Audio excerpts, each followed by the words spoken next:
Welcome to Soymai Farms, SF, a private limited company based in Country B. SF owns 3 farms and its core activity is growing a range of agricultural crops, with soya and maize accounting for 90% of total output. Most of this is sold to manufacturers of products such as soy meal and soya oil. Specialization in high-demand crops boosts efficiency.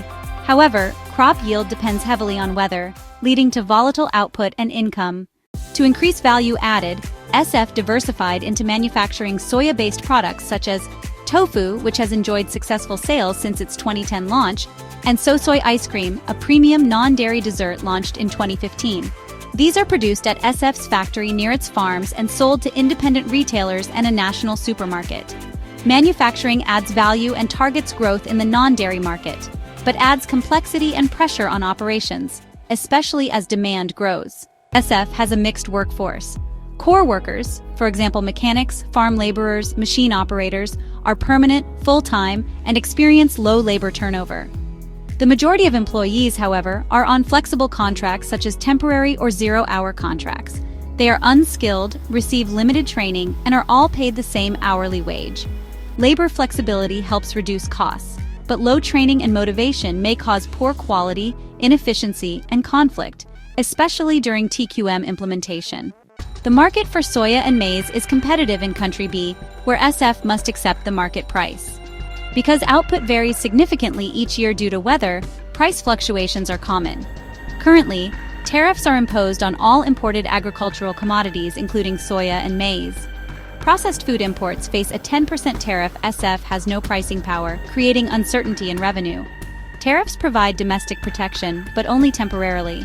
Output instability affects production planning and profitability. There is a growing market for non-dairy food in Country B. SF's soy ice cream, launched in 2015, positions itself as a premium non-dairy product. The marketing department uses industry reports, own market research time series analysis to forecast sales. Let's look at the sales trend for soy ice cream using Table 1.1. Year quarter sales volume, 000L. Centered moving average 2022, Q3 29 22.75, Q4 2023.00, 2023 Q1 16 23.75, Q2 27, CQ3, B, Q3 35 26.00, Q4 24, 2024, Q1 20.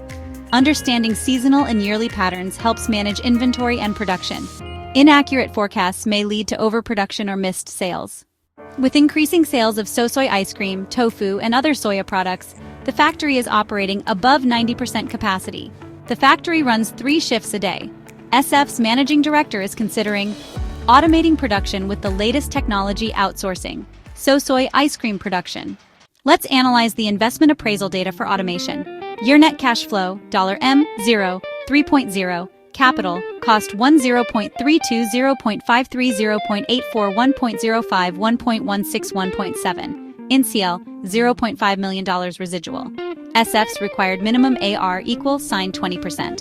If AR 20% automation becomes a sustainable long-term solution. If not, it's a risky investment with high upfront costs. Outsourcing is cheaper short-term, but may compromise quality and brand control. Quality inspectors have reported a rise in rejected batches of tofu and soya ice cream. The factory manager discussed this with the board, which has decided to implement Total Quality Management, TQM. TQM empowers all employees to focus on prevention, not detection. Requires investment in training and cultural change. Over time, TQM can reduce waste and improve customer loyalty. Country B will join the NFTA, a zero-tariff trading bloc of 7 high-income countries, in January 2025. This includes Country D, where SF imports fertilizer from. One member of the NFTA is among the largest global soya producers. Post-2025, SF can export without tariffs and benefit from cheaper imported fertilizer. But domestic market will face competition from global producers. SF needs to act quickly to gain early mover export advantage. Let's summarize SF's SWOT analysis. Strengths: owns 3 farms, raw material control. Successful tofu brand since 2010. Strong internal forecasting systems. Core staff retention weaknesses. Factory overcapacity. Flexible staff with limited training. Quality rejections. No current exports opportunities. Growing non-dairy market export to Country D post-NFTA. Automation potential TQM implementation threats. Price taker in crop market rising fertilizer energy costs. Foreign competition post-NFTA outsourcing risks.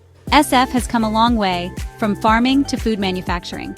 To secure future success, the business must implement TQM effectively, decide between automation versus outsourcing, prepare to export Soymai ice cream to country D, rethink HR practices for better workforce engagement, leverage NFTA access from January 2025. Smart decisions in 2024 will determine whether SF becomes a leading regional food brand or falls behind in a changing trade and consumer environment.